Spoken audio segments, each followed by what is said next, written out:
José Mariano Epifanio Paredes y Arriaga nació en la Ciudad de México el 7 de enero de 1797. Mariano Paredes ingresó en el ejército realista en 1812. Ya era todo un cadete de las milicias virreinales. En 1816 accedió a capitán y en 1819 a teniente coronel. Paredes participó en 22 acciones en contra del movimiento insurgente. Fue arrestado por criticar y no mostrar lealtad al rey Fernando VII y fue exiliado en España. Sin embargo, logró huir y se mantuvo en México. Se unió al ejército trigarante en 1821, donde participó en otras 11 acciones militares. Apoyó la promulgación del Plan de Iguala. En junio de 1821, a las órdenes del Imperio de Iturbide, Paredes recibe el cargo de teniente coronel. El 11 de febrero de 1823 se pronunció en contra del imperio de Agustín de Iturbide y secundó en el plan de Casamata, siguiendo el liderazgo de Antonio López de Santana. Pero al poco tiempo cambió de parecer y se separó de él. En 1829, siendo comandante militar de Guadalajara, apoyó al golpe de estado de Antonio Bustamante y combate a las fuerzas de Vicente Guerrero. Bustamante asumió el poder el 1 de enero de 1830. En 1832, Paredes fue ascendido a general de brigada. Ingresó en el ámbito político en 1835. Ocupó brevemente, en diciembre de 1838, la Secretaría de Guerra y en 1839 ayudó al gobernador de Jalisco y Antonio Escobedo a reprimir la rebelión federalista del 18 de mayo. El 8 de agosto de 1841, Paredes encabezó una revuelta contra el gobierno de Bustamante, a quien acusó de no luchar para recuperar Texas y ceder a la invasión francesa de la Guerra de los Pasteles. Junto con Santana y otros rebeldes, Paredes obligó a Bustamante a dimitir su cargo. Este lo hizo. Francisco Javier Echeverría fue elegido presidente interino y 3 semanas después Santana ocupó la presidencia. Paredes fue gobernador de Jalisco del 3 de noviembre de 1841 al 28 de enero de 1843. Luego ostentó el cargo de gobernador el Departamento de México del 6 al 8 de marzo de 1843. En octubre del mismo año, dejó de reconocer a Santa Anna como presidente, quien también perdió el apoyo de diversos sectores, y el Congreso optó por designar a José Joaquín de Herrera en lugar de Paredes, presidente en 1844. Se le acusó de ser traidor a la patria porque combatió al general de José Joaquín de Herrera, pero todo eso era una calumnia que fue aclarada por gran parte de las fuerzas nacionales. El 14 de diciembre de 1845 se rebeló contra las fuerzas del gobierno de San Luis Potosí con la pretensión de rescatar el territorio de Texas, pero retornó a México y con la ayuda de sus tropas derrotó al presidente Herrera y lo obligó a dimitir su cargo. El 30 de diciembre de 1845, el general Gabriel Valencia, a cargo de la guarnición de la Ciudad de México, se pronunció a favor de Paredes, quien entró victorioso a la Ciudad de México el 31 de diciembre y fue nombrado presidente interino de México por una junta de notables que él había formado a partir de los jefes de los departamentos gubernamentales.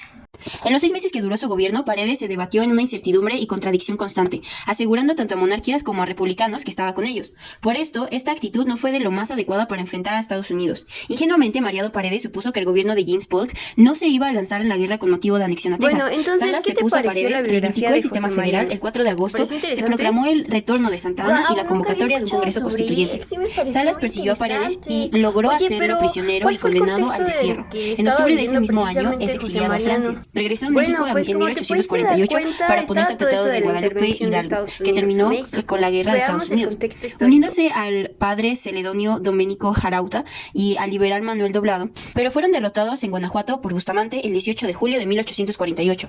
Fue exiliado de nuevo, pero fue incluido en una amnistía general en abril de 1849. Jarauta fue fusilado y él fue confinado a un convento de la Ciudad de México, donde murió en la pobreza el 7 de septiembre de 1849.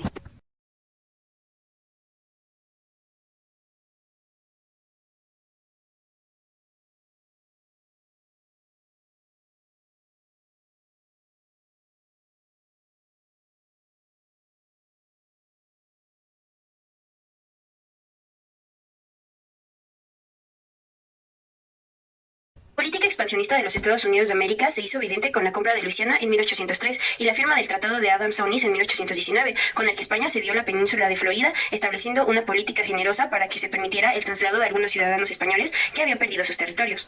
Por otra parte, en cuanto México logró consumar su independencia, iniciaron las pretensiones expansionistas estadounidenses. Joel Robert Poinsett fue enviado como representante de los Estados Unidos de América para firmar el Tratado de los Límites con México, en el que intentó infructuosamente anexar en su territorio la provincia de Texas. A partir de 1823 fue imposible evitar el proceso de acumulación pacífica de miles de migrantes, agricultores y aventureros que se establecieron en esa región. La Diputación Provisional de Texas se negó a enviar a un diputado de la legislatura constituyente e informó que prefería ser un territorio independiente. Al reunirse el primer Congreso Federal, algunos diputados como Carlos María Bustamante defendieron la postura tejana para evitar más conflictos. El Congreso concluyó que el gobierno de Coahuila emitiría un decreto para la suspensión de la Diputación Provisional Tejana, sin dejar de pertenecer al territorio nacional, razón por la que el gobierno mexicano decidió permitirle a Stephen Austin llevar emigrantes anglosajones a Texas. Desde el 25 de agosto de 1829, Poinsett intentó nuevamente comprar el territorio de Texas, ofreciendo $5 millones. En consecuencia de las negativas del gobierno mexicano a las peticiones que tenían sobre el territorio de Texas, se suscitaron movimientos de carácter social incitados por comunidades reconocidas como separatistas que buscaban la autonomía. El gobierno estadounidense apoyó militar y económicamente a los separatistas para conseguir la independencia de Texas, mientras que el general Antonio López de Santa Anna, a finales de noviembre, decidió partir rumbo a Texas para defender Saltillo y hasta el 1 de febrero de 1836 recibió el apoyo que le permitió conformar 2 divisiones de ejército, con lo que logró importantes victorias sobre los separatistas tejanos. De ese modo, el 19 de abril alcanzaron el punto donde concluyen los ríos San Jacinto y Buffalo Bayou, conocida como Llanura de San Jacinto. En ese lugar, sin embargo, se realizó la batalla de San Jacinto. El general Santa Anna fue capturado y obligado a firmar el Tratado de Velasco el 14 de mayo de 1836. La derrota de las tropas mexicanas obligó al general Santa Anna a reconocer las peticiones tejanas. Durante casi 10 años, el gobierno mexicano intentó recuperar la provincia rebelde y en marzo de 1845 la República de Texas se anexó a Estados Unidos de América, siendo reconocida como la anexión del Río Nueces, lo que provocó que se revivieran tensiones pasadas y que en ese mismo año el gobierno estadounidense intentara comprar los territorios de la Alta California y Nuevo México.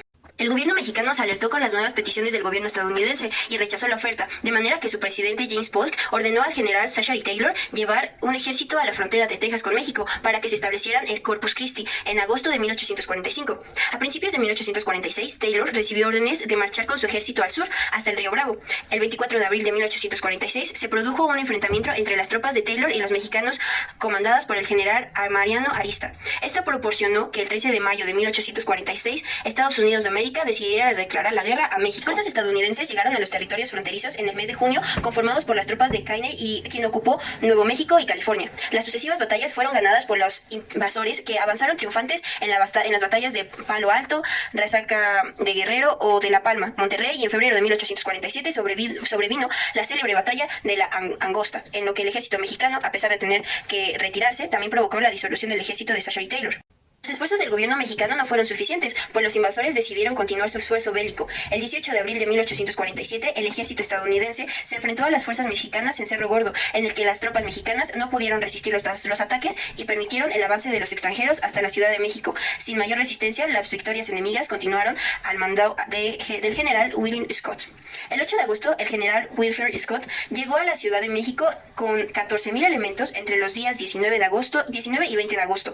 Comenzó las primeras batalla de una serie de enfrentamientos que culminaron con la toma de la Ciudad de México. Esto tuvo lugar en la batalla de Pedierna, en una zona aledaña a la Ciudad de México. Actualmente es parte de la alcaldía Álvaro Obregón.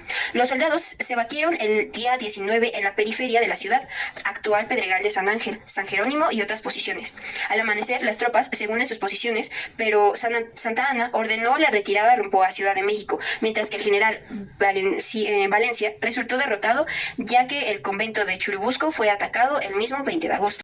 Tras el éxito enemigo, finalmente las hostilidades concluyeron hasta con la firma del Tratado de Guadalupe Hidalgo en el mes de febrero de 1848, en el que México perdió los territorios que actualmente ocupan los estados de California, Nevada, Utah, Nuevo México, Texas, Colorado, Arizona y parte de Wyoming, Kansas y Oklahoma, en el que además se recalcó que México renunciaría a todo reclamo sobre Texas y la frontera se estableció en el río Bravo. Finalmente, el 15 de junio de 1848, terminó la ocupación de las tropas invasoras en el territorio mexicano.